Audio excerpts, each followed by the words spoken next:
Welcome to another week of the Hit the Green podcast. I'm your host, Brandon Towers. Excited to be with you again. Another week of golf, another Draftkings Millionaire Maker. Last week, we said here at the HTG podcast, we'd be surprised if we made it out of July without a Bryson DeChambeau win on tour. Well, there it was. At Rocket Mortgage, Bryson was unbelievable. Wish, honestly, we could have owned more of them in our max entry. We own plenty, but owning more would have been great. Bryson is just something else right now. He had been trending toward that win for a while, and if you follow us here at the HTG podcast, we were suspecting as much. And, I think a lot of the golf world was expecting as much given what his numbers looked like off the tee and tee to green. So it was only a matter of time before the putter cooperated with Bryson, and Bryson walked away with a win. So another great tournament.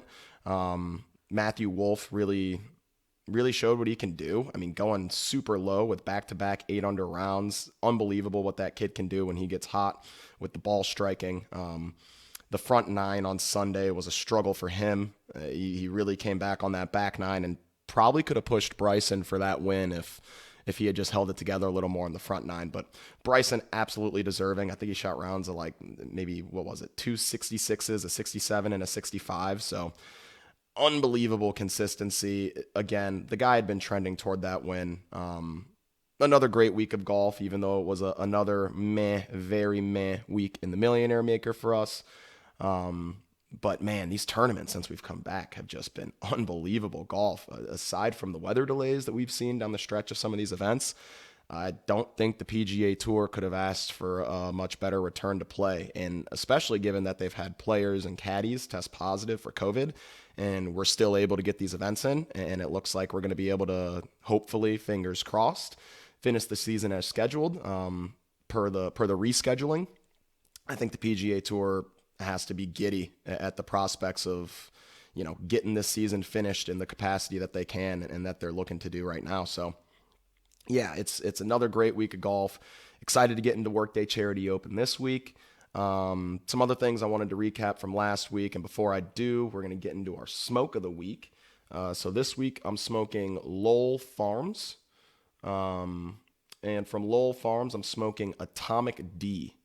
It's a pure sativa. They couldn't tell me. They thought maybe it was a hybrid, but sounds like maybe I didn't get the most knowledgeable bud tender. They ended up saying, yeah, it is a pure sativa. Atomic D, a strain I've never smoked before personally, and probably interesting to be smoking a sativa at this time again, but it came highly recommended, so we'll see what happens. So let's go ahead and spark up, and we'll finish our recap of Rocket Mortgage.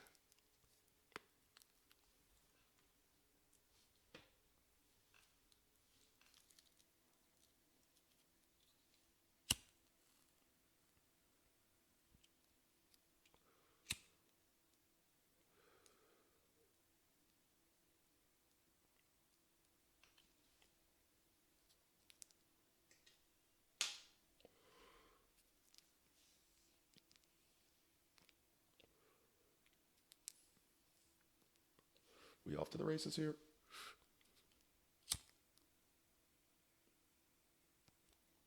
There we go. Now we got the whole thing lit.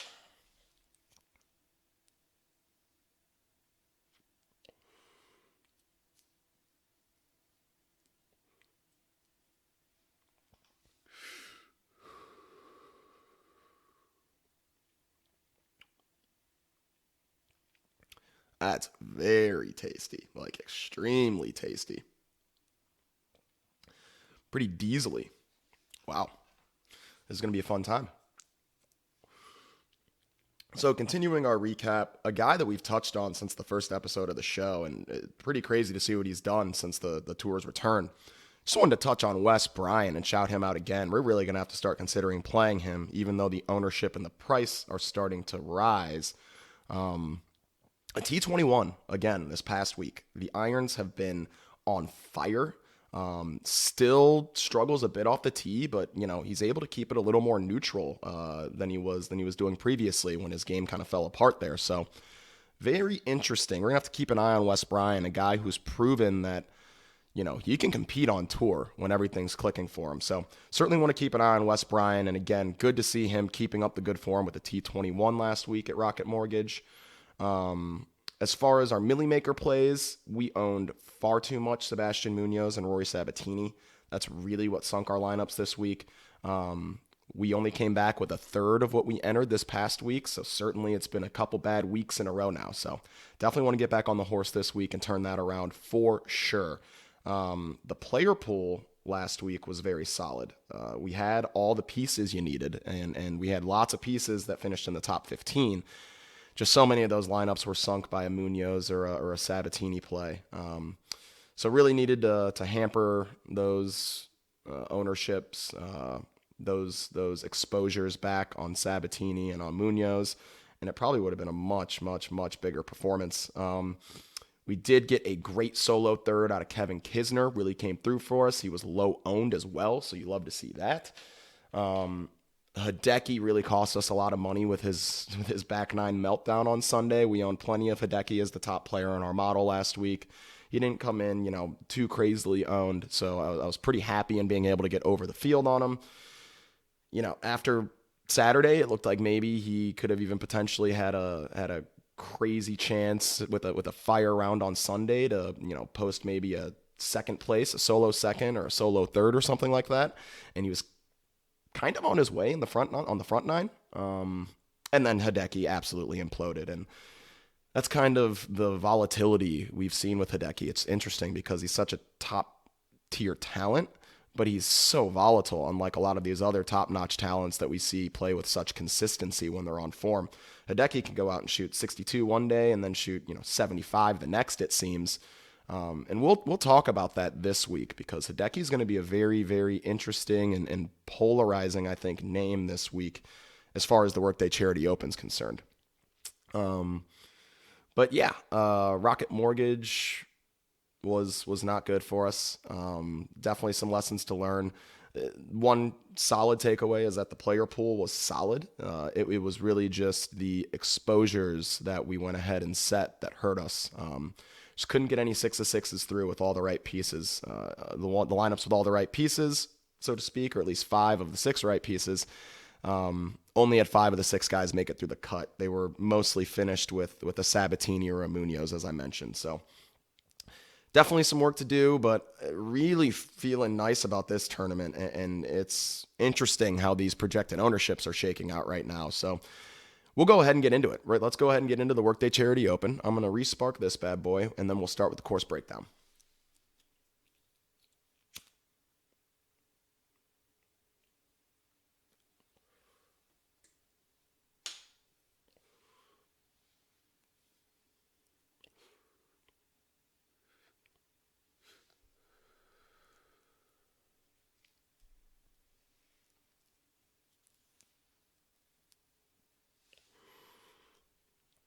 Okay, the Workday Charity Open, starting with the course breakdown. Workday Charity Open is going to be played at Muirfield Village Golf Club in my home state of Ohio. It's played in Dublin, Ohio, just outside of Columbus. And a very interesting thing about this week is we are going to be playing Muirfield Village back-to-back weeks. As you guys probably know, the Memorials played at Muirfield Village as well. That's going to be played next week. So we get the same golf course back-to-back. It's a par 72. Plays at 7,392 yards. We're playing on bent greens. It's a Nicklaus design, so you can expect some bunkers to be present, and you can expect that they make tweaks to this golf course. Nicklaus likes to tweak a lot of his golf courses, but particularly Muirfield Village, he likes to keep current because it is a regular stop on the PGA Tour.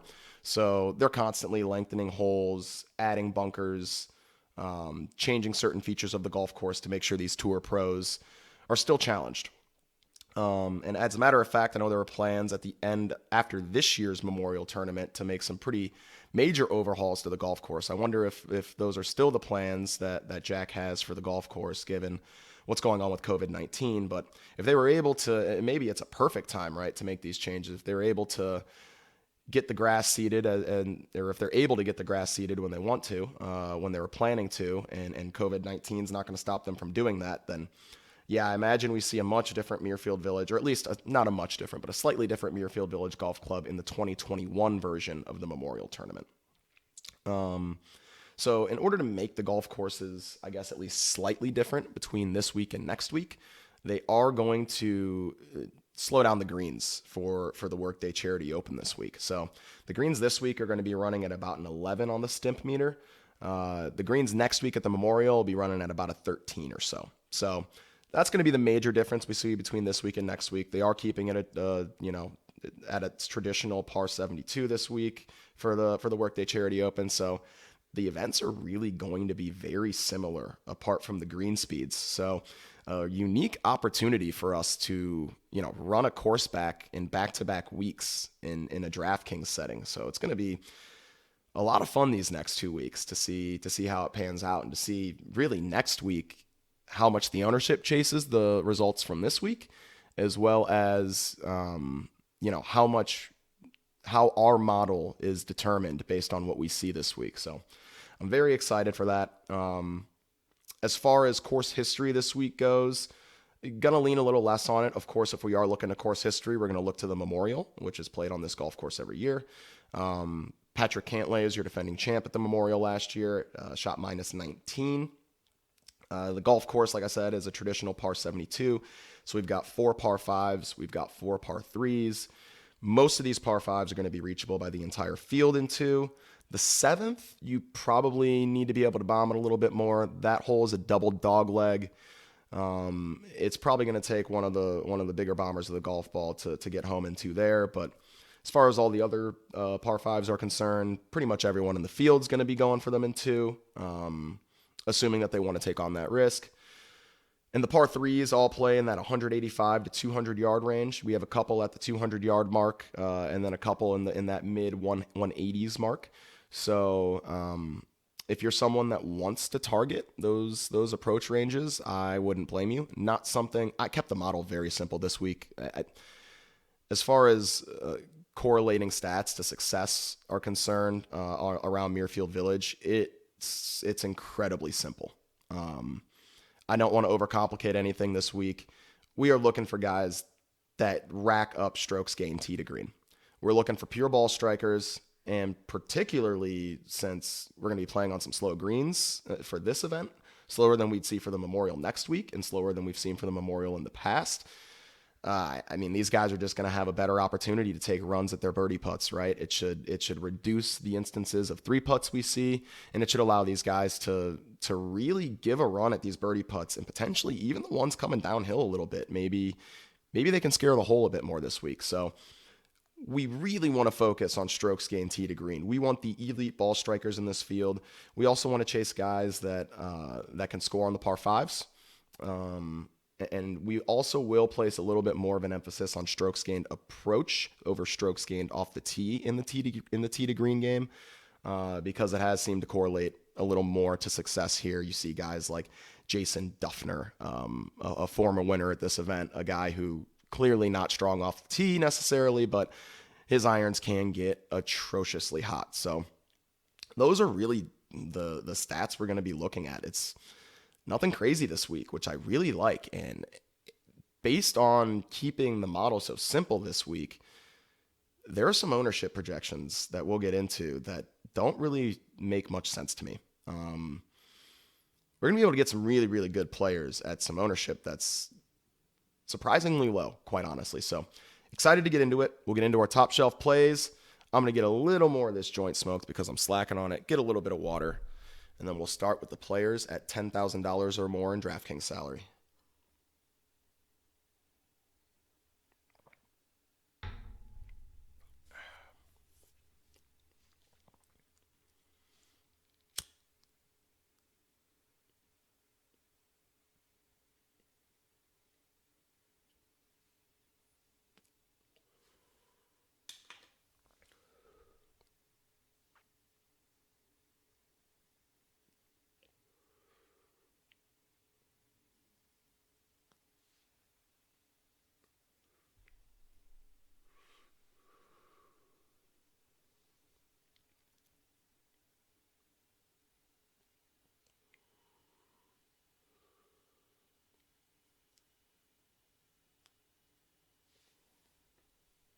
Forgot to tell you guys what this was testing at.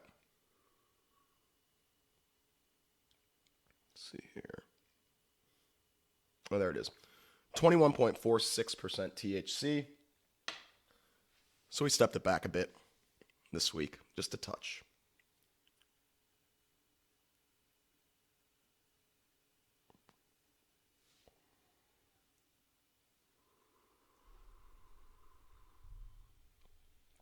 Okay. What do you guys say we get into it, huh? Truly do love this. It's a pleasure to do. Enjoy making this content. Hope you guys are enjoying it. Top shelf plays, $10,000 or more in DraftKings salary. The first top shelf play we like, and you could probably guess it based on the fact that we're looking at strokes gained tee to green this week. It's going to be Justin Thomas at $11,100. JT tee to green. I feel like I'm repeating myself so much now in the events he's played because we have been looking at strokes gained approach so much, but he is a guy, as I've mentioned before, that with the irons can be the best in the world when he's in form. I don't want to repeat myself too much in what I've said about JT in the past. It's all true here. Even though we maybe haven't seen the best form out of him recently, he's a guy that can turn it on out of nowhere, and we have seen him shoot some very low rounds, suggesting that it's close at least. It's close to top form. He's shown flashes of that. His projected ownership right now is at 20%, which I think is a fair number. I was hoping it was going to be a bit lower, but I think it's a fair number. It would likely be higher if he were in better recent form, and I'm not really concerned about the recent form. Like I said, he's posted some very low rounds, shown that he's making plenty of birdies. If he can just clean up some of the bogeys and some of the higher scores, the others, then yeah, there's no reason he can't contend. And quite clearly, as the highest priced player in the field, DraftKings agrees, and the stat modeling agrees. He rates out third in the stat model. He's second in this field of players over the last 24 measured rounds, tee to green. He's 10th on approach, 13th scoring on the par fives. So yeah, JT's a guy that we're going to want to own. Personally, for Millionaire Maker, I'm going to match the field. And someone, if you're making 2 lineups or 3 lineups, I would certainly get into one of them. So Justin Thomas, again, we're going to like this week. Hopefully he pays off one of these weeks. He hasn't been the best for us, but he's a player who's shown us in his long-term form that we have nothing to be afraid of. We just have to accept the variance that comes with the sport of golf and understand that JT is a great fit around here. And even at this $11,100 price tag, don't be afraid to fire him up. Next top shelf play is Jon Rahm. Jon Rahm, he's coming in at $10,900. He's the second highest priced player in the field. And not only do we like him as far as the model's concerned, ranking 9th, he's 8th in this field over the last 24 rounds tee to green, 7th in this field over the last 24 rounds in strokes gained on the par fives, 54th on strokes gained approach, which, I mean, he hasn't been in his top form, so that number could easily climb. He's a guy that we've seen can certainly put up multiple strokes gained on approach in a single round. So the thing that really caught my eye was Rahm's projected ownership. Rahm projected at 11.9% ownership, and for a guy as talented as Jon Rahm, a top 5 player in the world, that number's too low. And we will get to why I think that number's too low, probably because it's because of the other guys that are priced up in this $10,000 plus range. But it's surprising to me that some of these top-notch players with so much win equity are the lower-owned players of the bunch. I think it's a very unique opportunity we have to attack this week, and it should be very easy to be unique this week. We might even be able to leave $50,000, or might even be able to spend, all $50,000 this week, depending on how we construct our lineups, because we might be taking in very, good lineups as far as our model's concerned, and as far as ownership's concerned. We might be taking 6 golfers that are in single digits ownership this week and building very viable lineups. So yeah, you might be able to build some contrarian, unique lineups with spending all $50,000 this week, and it's something I would look into. But Rahm at 11.9% projected ownership, it's too low. We're going to certainly own more than that here at the HTG pod, and there are some other players similar to Rahm who are, just very, very good players who have ownership numbers that are pretty striking to me. The next player is one player that I am probably willing to eat the chalk on. It's Patrick Cantlay. Cantlay's priced at $10,600, and he's projected for 21.5% ownership, which it's a hefty number. Cantlay, as I mentioned, though, he won last year's Memorial.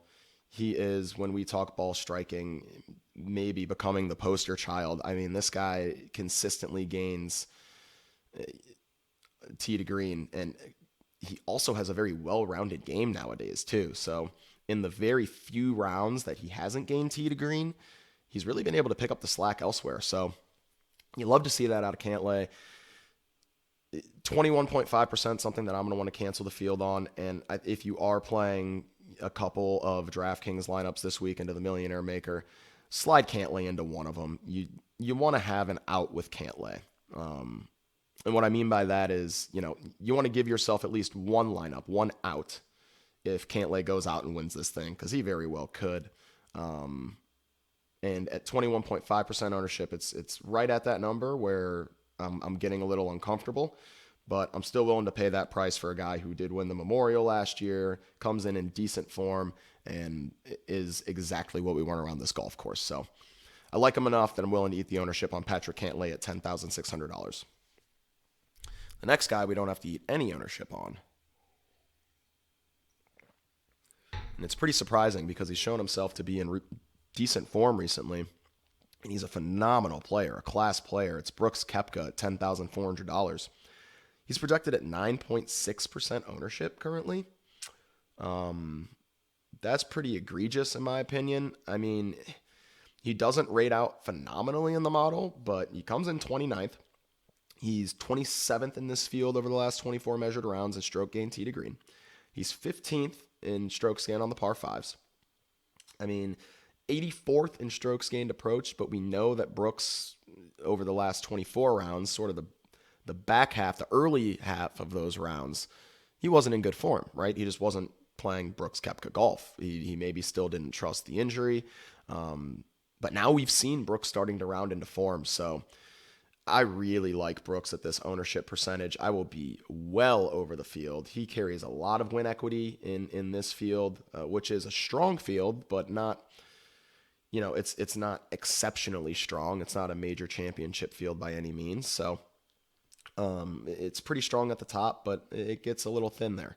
So I really like Brooks at this price, man. Like at this ownership in particular. The price tag's fair, but the ownership is more than fair. So fire up Brooks at will. Really like him at $10,400. Brooksy, go out there and do something this week. I'm going to need you to, because I'm going to be owning plenty of you. And it's going to be a pivot. I'm going to pivot most of my ownership to Brooks from our next guy we're going to talk about, and it's interesting that I might be fading this guy fully. Man, that ownership is just... It's Hideki Matsuyama at $10,000, 24.6% projected ownership, and I touched on it in the recap from last week at the Rocket Mortgage. Hideki is just a guy, even though he is a class player, like he is a great player, albeit he hasn't won in a very long time, but he is a great player. He shows so many round-to-round inconsistencies, and even within the same round, hole-to-hole inconsistencies, that at 24.6% projected ownership, oh man, we have a decision to make this week, folks, because Hideki does rate out first in our model. And fading guys that you like, or at least that your model likes, full fading them, it's a scary notion. But there is an ownership percentage where it makes sense. Even though Hideki rates out 1, at some point he's over-owned, regardless of where he ranks in the model. So I'm going to have to monitor that ownership very, very carefully. I'm hoping it goes one way or the other. I'm hoping it starts to rise or drop. I'm just hoping it doesn't stay stagnant. If it rises, I'll fade. And And if it drops, I'll gladly play some Hideki. If he can get to more in that 20% range, I will match the field on Hideki. As I mentioned, he rates out 1 in our model. He's first overall in this field over the last 24 rounds in strokes gained tee to green. He's second in strokes gained approach and fifth in strokes gained on the par fives. He's clearly a great fit for everything we're looking for around this track.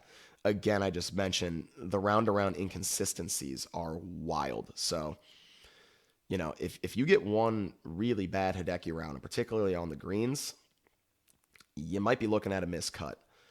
We are playing slower greens this week, so it should, reduce the instances of 3-putts, as I mentioned. It should allow these guys to get a little more aggressive with their birdie putts. So it should help Hideki, but man, if that ownership starts to climb anymore, and even where it's at, it's a decision point. So you're going to have to figure out how you feel about Hideki.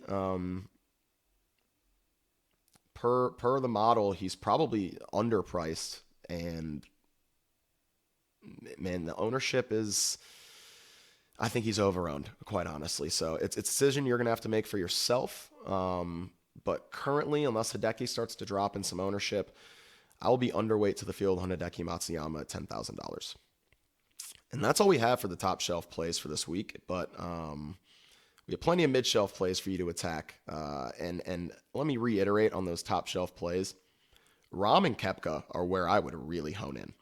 Starting a lineup, Rahm, Koepka, you are already so different. And let's see here. You have 2 class players, and it leaves you still $7,175 each for your next 4 golfers. And we have plenty of guys we can play down in that lower $7,000 range that, have serious upside and are ball striking extraordinaires, really, for their price tags in their pricing range. So I do like starting that build with Rahm, Koepka, and just being different really off the bat in that top range. Those guys are too low owned.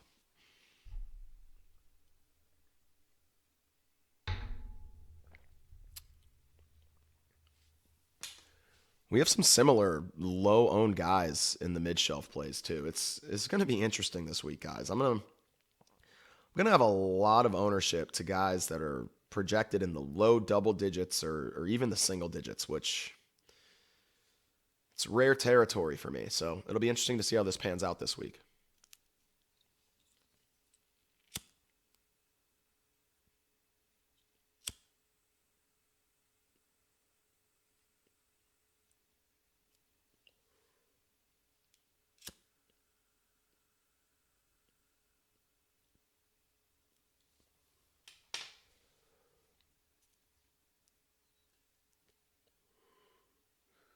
For you guys on the audio version of the podcast, you probably could guess already, but I'm smoking. And I really do like this stuff. Lowell Farms, as a matter of fact, they opened a Amsterdam-style dispensary in LA. The first of its kind, at least that I know of, in the United States. And I actually went with some buddies. Super interesting place. A great time. And I mean, get some food, you smoke. They got, pieces you can rent, gravity bongs. We got a clay bong, a terracotta clay bong. That was fun to smoke out of. I accidentally hotboxed the whole place. Took a hit a little too big, hit the lungs and came right back out. So we had a lady thank me for hotboxing her out. So that was nice. It's a fun place, though. I'd recommend if you're in the LA area and you smoke and you want to check out an Amsterdam-style cafe, go check out Lowell. It was cool. And that's Lowell. Lowell Farms, I guess.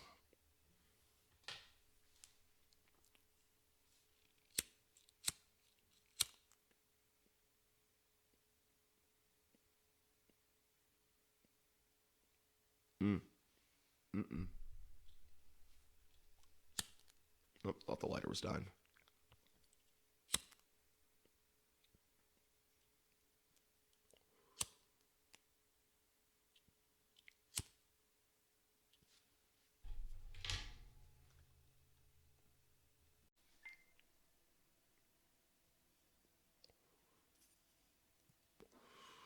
All right, let's get into the mid-shelf plays. What do you say? All right, the first mid-shelf play, and similarly to Hideki, I don't know. I have very mixed feelings about this play, and it's not because of his ownership, but actually because of his recent form. It's Colin Morikawa at $9,200. He's projected for 15.1% ownership, which seems more than fair given that he rates out second in our custom model. He's third in the last 24 measured rounds in strokes gained tee to green in this field. He's sixth in strokes gained approach, second in strokes gained on those par fives. So clearly he's checking all of our boxes here. My concern, though, and I mentioned the recent form, in those last 24 rounds, of those last 24 rounds, his three worst rounds, tee to green and on approach, are his last three rounds. So it's concerning. I don't want to say that maybe Morikawa has something that's broken in his swing. Maybe it's just, a result of missing a short putt down the stretch and losing to Daniel Berger. Has him a little irked psychologically, but he's coming off of his first miscut of his career, so we're going to see how he responds to that. And like I mentioned, these tee to green numbers, his last three rounds, they're the worst of his last 24. So it's certainly concerning, but the player he's shown us that he is in his long term, as far as what he's been over his rookie season, as well as the portion of this season we've seen him up until this point, he would be a great fit, but I do have some concern. So if you're someone that thinks that maybe it was just a little hiccup for Morikawa, I would absolutely go back to him.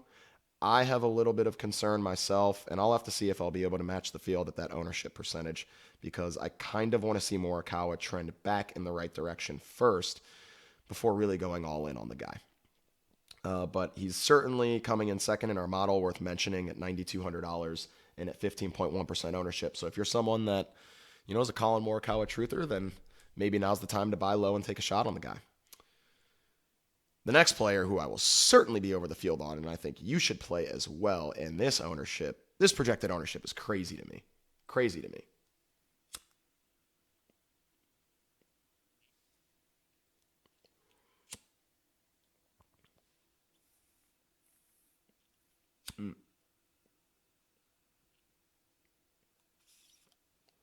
Damn.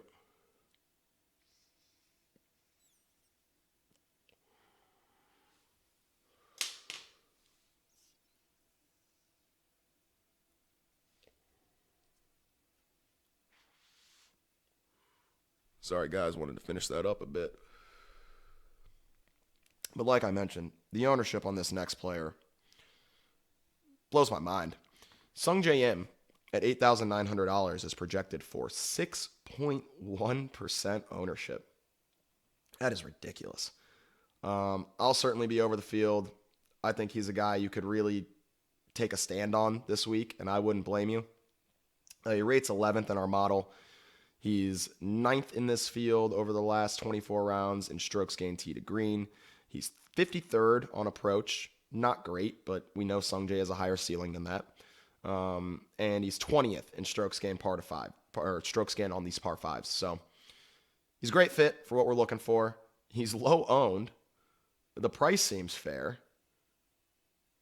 I mean, his form hasn't been the greatest, but it hasn't been so egregious that I don't think he can't turn it around. So unlike, what I just previously mentioned with Morikawa, I don't think Im hasn't been so bad that I think he's broken. I really like this price. I really love this ownership. So yeah, I love Sungjae Im this week. 6.1%. Man, it feels like a Kisner from last week. That just doesn't really make much sense to me. And I'll be in this range a lot, this $8,000 range, because the ownerships here, I don't quite understand if it's just maybe a roster construction thing because so many people are on Hideki, JT, and Cantlay that they're missing this price range. But Im at 6.1%, and the next play, Patrick Reed at $8,800, 10.5% projected ownership. Yes, please. I'll gladly get over that on P. Reed. He's got win equity, right? He's a guy that wins golf tournaments. Rating out in our model, maybe not the best, coming in at 18th, but 18th is still nothing to, nothing to snuff at. 24th in this field in strokes gained tee to green over the last 24 measured rounds, 55th in approach, and 22nd on those par fives. So, yeah, fire up P. Reed this week. Again, I mentioned you can fire up a lineup of guys that are owned in the single digits and in the low double digits. You can get 6 of those guys and fill out a very competent roster this week. So I really like going with that approach. Even if it means spending all $50,000, you still have a good chance at being unique, given that you're taking so many contrarian plays. So we have an interesting opportunity this week, guys. It's going to be interesting to see how it shakes out. I really hope it pans out well for all of us at HTG Pod.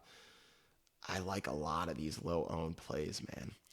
So, yeah, P. Reed at 10.5% projected ownership, a guy that we should certainly own this week. Another guy that we should jam into our lineups, and I really don't even mind. If you wanted to start your lineups with Sungjae, what would that look like?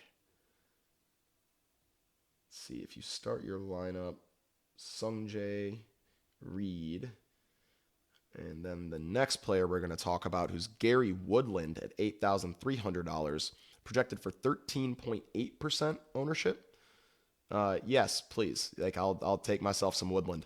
I mean, I don't understand, and I would like it explained to me, why Joaquin Niemann, who, yeah, the kid's been in good form, but he's Joaquin Niemann, right, is projected for 19.3% ownership at $8,400. Yet Gary Woodland's projected for 13.8% ownership at $8,300. Like, every time, unless Woodland is injured or, there's some extenuating circumstance like that, every time that I'm getting both a price discount and an ownership discount for Gary Woodland over Joaquin Niemann, I am definitely taking it.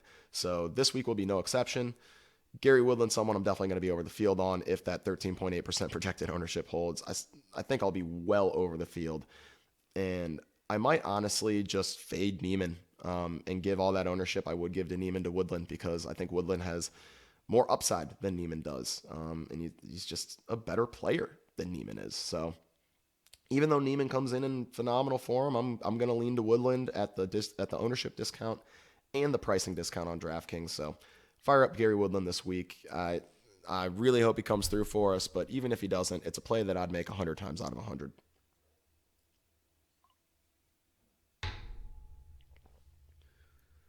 The next player, and he's going to be in the Matsuyama Morikawa camp, more so in the Matsuyama camp because I'm concerned about the ownership more so than anything else. Kevin Streelman at $7,800.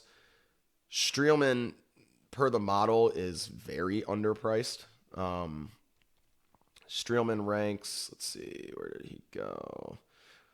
Yeah, ranks 7th in the model. He's 21st in this field in strokes gained tee to green over the last 24 measured rounds, 33rd on approach, and 1st on the par 5s. So it's no surprise that Streelman's popular. 17.5% projected ownership it's high for a guy like Kevin Streelman.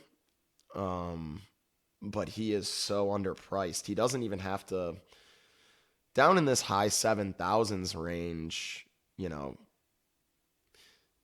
he has a greater range of his outcomes become acceptable, right, for your build. You're not asking him to do a ton, right? And given that he rates out so well, I'm willing to eat this ownership at 17.5%. I'll match the field on Streelman. I want to cancel him out. The model likes him too much at this ownership and at this price discount that I'll fire up some Streelman, although it's an ownership, again, that I'll monitor. If that ownership starts to climb above 20%, I'll certainly rethink my position, because there are other players in that pricing range that we can play and we can pivot to, that we can be pretty confident in. And one of those players is $100 cheaper than Streelman at $7,700. It's Cameron Champ, 8.8% projected ownership. And Champ had the had to withdraw. He had the false positive COVID test. I wonder if maybe that's scaring some people away because Champ, if he can score on these par fives this week, he's going to be able to contend. He ranks 15th in the model. He's 17th in strokes gained tee to green, 49th in strokes gained approach, and 26th in strokes gained on the par fives over the last 24 measured rounds in this field. And I mean, he's a guy that can take advantage of this golf course with his length. Particularly those par fives, as I mentioned, he's not a guy we have to worry about being able to get to all four of those in two, which is going to give us eagle opportunities and birdie opportunities. So Cameron Champ, if he can get, over 4 rounds, if he makes the cut, if he can get, I don't know, maybe 12, 13 looks at an eagle with a putter in his hands or a short chip, then I like his chances to score in DraftKings for us. And a guy that can outscore his finishing position because he can make eagles and lots of birdies, especially on those par fives. So I like Cam Champ at $7,700. The price is fair. The ownership seems a bit low at 8.8%. If you wanted to pivot off of Streelman to Champ, I think that's a pretty solid pivot. Streelman does rate out incredibly strongly, so playing both as well is something you can do. Another guy that's getting pretty popular, but does rate out well as well. He rates out well also. Joel Damon at $7,700, 15.9% projected ownership. Like Streelman, it feels a bit high. But a guy that rates 19th in our custom model. He's 4th in this field in strokes gained tee to green over the last 24 measured rounds, 7th in strokes gained approach, 120th on the par fives. So you're just hoping Damon can, backdoor his way into some birdies on these par fives, and he's going to be there. So he does rate out as a phenomenal play, particularly at this price tag. A guy like Streelman that right now I'll likely just cancel out with the field.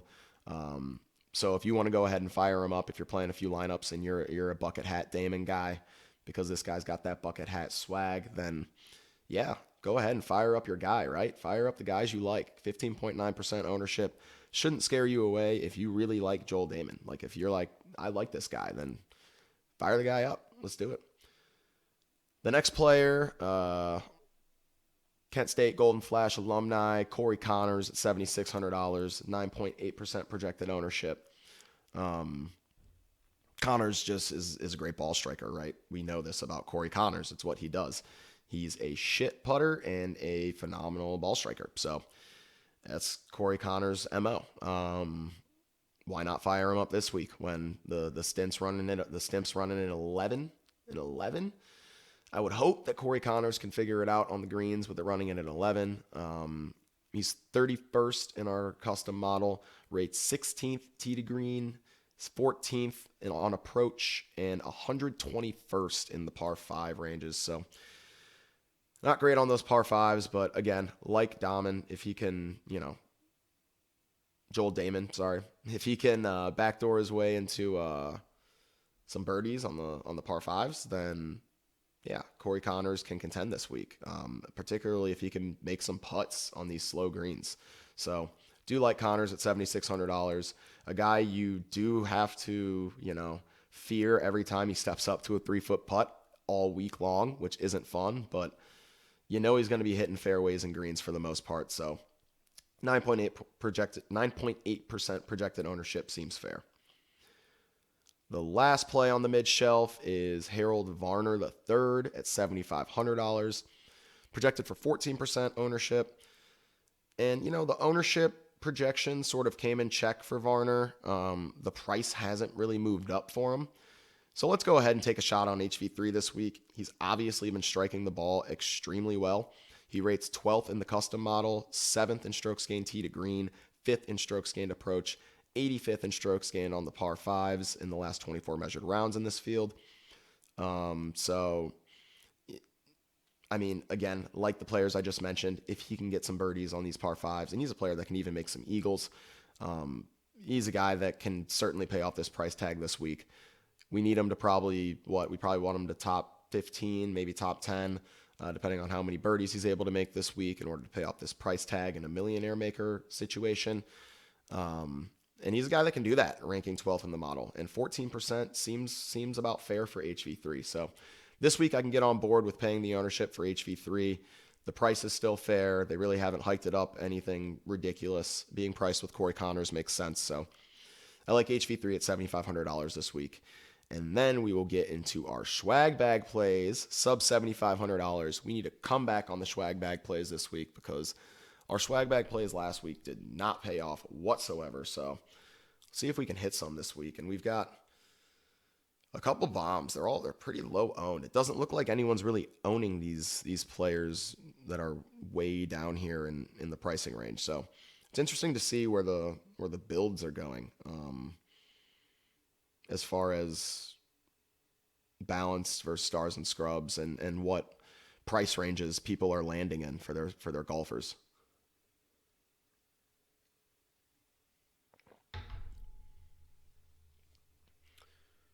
All right, the first swag bag play at $7,300. Russell Henley, 10% projected ownership. Henley's a guy, of course, a good ball striker. That's why we like him this week. Ranks 22nd in the custom model. He's 18th in strokes gained tee to green, 12th in strokes gained approach, and 93rd in strokes gained on the par fives. And at $7,300, keep beating that drum. It's a common theme this week. If he can just score on these par fives, make some birdies, he's going to be right there. The price tag's more than fair, certainly, at $7,300. The ownership seems about right at 10%. Henley is also a guy who is wildly volatile, but it's not like we're paying $10,000 for him like we are for Hideki Matsuyama. And I'm not suggesting that Russell Henley is even close to the class of golfer that Hideki Matsuyama is, but I am saying that at 10% ownership, I'm willing to take on the volatility of Henley, who can pay off at a much lower price tag than a high-owned Matsuyama, who is also a volatile round-around player who, he might just be able to sink a quarter of the field with a missed cut if he has one of those volatilely bad rounds. If it's one of those bad rounds as far as his range of outcomes is concerned. So, yeah, Russell Henley at that ownership and at that price, he's a guy you can look to if you like yourself some Russell Henley this week. The next swag bag play is Ryan Palmer at $7,200. 3.6% projected ownership, and I love that ownership on Ryan Palmer. Ryan Palmer is another guy who's just going to be wildly hit or miss, though. So a guy that if you're risk averse, he's not your guy. So you can forget about him right now and forget I'm even mentioning him if you're someone that's risk averse. But if you're someone that's looking to win the Millie with a low-owned play, let's look at Ryan Palmer. He rates 26th in the custom model, 38th in strokes gained tee to green, 64th in strokes gained approach, and 9th strokes gained on the par fives. I was surprised to see that he scores so well on the par fives, but Ryan Palmer getting it done on the par fives. So, yeah, at this price, and particularly this ownership, yeah, I'll fire up some Ryan Palmer this week. Even though he is a guy that he's tough to trust, of course.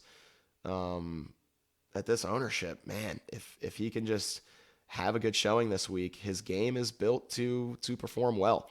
And he's a guy that can certainly outpay this price tag at $7,200. So Ryan Palmer, I like a lot this week. I will be over the field to Ryan Palmer, and it won't be hard to do at 3.6% projected ownership. The next player I like, and he rates phenomenally in the model at his price tag, is Max Homa at $7,100. And Homa's rating 6th in our custom model, 10th in strokes gained tee to green, 9th in strokes gained approach, 43rd in strokes gained on those par fives in the last 24 measured rounds in this field. And, Homa struck the ball well last time we owned him. I believe at the Travelers. At the Travelers. He struck it pretty well. He just, he couldn't putt. And again, with these greens running in at 11 on the stimp, let's hope that Homa can find some magic with the putter this week. I really like Max Homa, even at 10.3% projected ownership, a player that I will get well above the field on.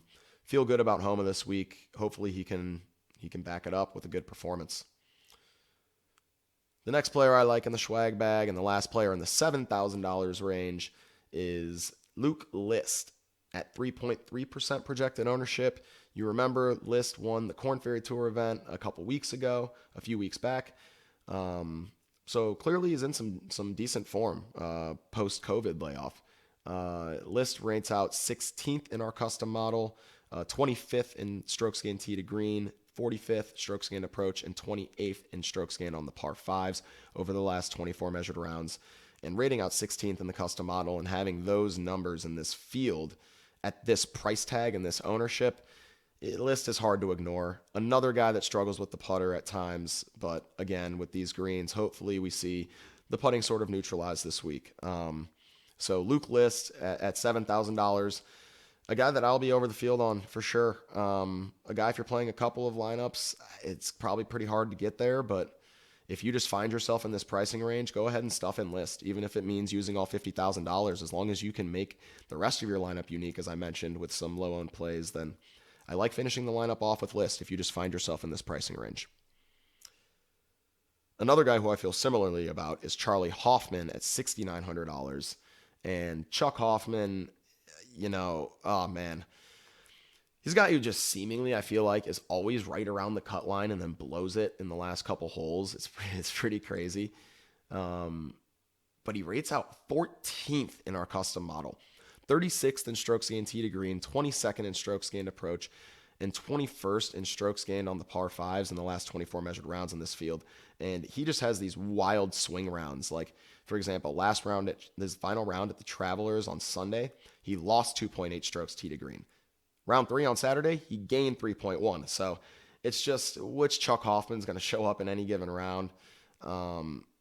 It's hard to tell, but if he can string at least 2 of them together to make the cut on Thursday and Friday, or maybe 3 of them together if he can get 3 or 4 rounds where he's hot, then he can really pay off at this price tag. And he is incredibly low owned again at 1.7% projected ownership. So if you find yourself stuck in this range, I think you can do worse than Chuck Hoffman this week. Another guy you could look to, if you're not on the Chuck Hoffman train at the same price tag, is Jim Furyk at $6,900. Not a super exciting play to me, but he does rate out 23rd in our custom model, 28th in tee to green, 18th on approach, 68th on the par 5s. Furyk just doesn't seem like a guy who at this stage in his career carries a lot of top end equity as far as DraftKings scoring is concerned. More of a guy who I guess just makes more pars nowadays. But maybe we see him return back to form, a little back to the future action, kick it back to the old days where he used to shoot some 58s and stuff like that. And that wasn't too long ago, but it's just been a while since we've seen that from Furyk. But the custom model does like him, and it won't be hard to get over his projected ownership at 2.8%. So while he doesn't excite me a lot as far as his upside's concerned, the model likes him enough, and potentially we can get a blast from the past from Furyk in this event. So Jim Furyk, if you end up in this pricing range and you're not a Chuck Hoffman person, you can maybe look to Furyk as your pivot. The next player I like is Matthew Nesmith at $6,800, 9% projected ownership, and that's a bit high, I guess, in this price range. But Nesmith's been a guy that we've targeted in the last couple events because he's just been striking the ball well, and he keeps being priced cheap. So he rates 13th in the model, 23rd on tee to green, 3rd on approach, 67th on the par 5s. So kind of checks all the boxes there. Especially at this price tag. I'll be overweight to the field at that ownership. Normally in these guys in the $6,000 range, unless I feel very, very strongly about them, I won't get overweight when they get into around the double-digit ownership range. But Nesmith, I do this week feel strongly enough about that at 9%, I will get at least decently overweight to the field on him. He's just been striking the ball well, and that's what we want here. So hopefully he can catch a hot putter this week. And at $6,800, make some birdies, post the top 20, and we're more than happy. So Matthew Nesmith at $6,800 is the second to last swag bag play. The final swag bag play, and he's a bomb, 0.9% projected ownership, $6,400. Tyler McCumber A play that doesn't instill a ton of confidence, admittedly, but he rates 24th in our custom model. He's 30th in this field, strokes gained tee to green over the last 24 measured rounds, 32nd on approach, and 48th on the par fives. So not doing anything exceptionally well, but doing everything okay, which is a little scary for a guy at this price tag. But at 0.9% ownership, I can't ignore where he rates out as far as the ball striking is concerned. So again, if you find yourself down here, I think Macomber is a name you can look to. Hopefully you don't find yourself down in this pricing range too often. But if you do, I think Tyler Macomber is probably your best bet at the $6,400 price tag. And he is the last SCHWAG bag play of the week. Again, guys, really interesting week. Don't be afraid to play these low-owned guys. I think the ownership is skewed. There are a lot of great golfers and a lot of similar plays that are lower owned than their counterparts that are in the same pricing range and very high owned. So don't be afraid to go ahead and build yourself a highly contrarian lineup this week. That way you can go ahead and even use all $50,000 if you need to go ahead and unlock some other builds. It's going to be a very interesting week, and I'm very excited to see what happens.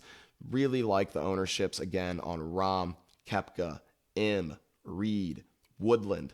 These are guys we should be targeting. Homa even at 10.3% I think is too low based on where he rates out in our model. So these are all guys I think you should be targeting.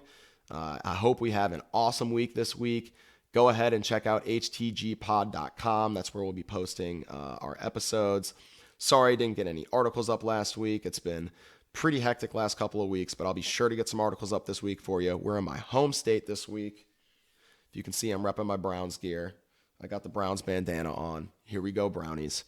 I'm excited to see what happens playing the same golf course back-to-back weeks. From a Draftkings standpoint, that is going to be absolutely fascinating. So hopefully we can get some big winners here at the HTG pod. Hopefully you guys share some stories with me of some big wins this week. And hopefully next week as well, being that we're in Ohio back-to-back weeks. Love to see it. Keep checking out the content. Love that you guys are hitting me up. Let me know. Those folks that have, let me know how much you like the content. It honestly means so much to me. So thank you for that. And yeah, that's all I got for you guys this week. So we'll see you next week. Peace out.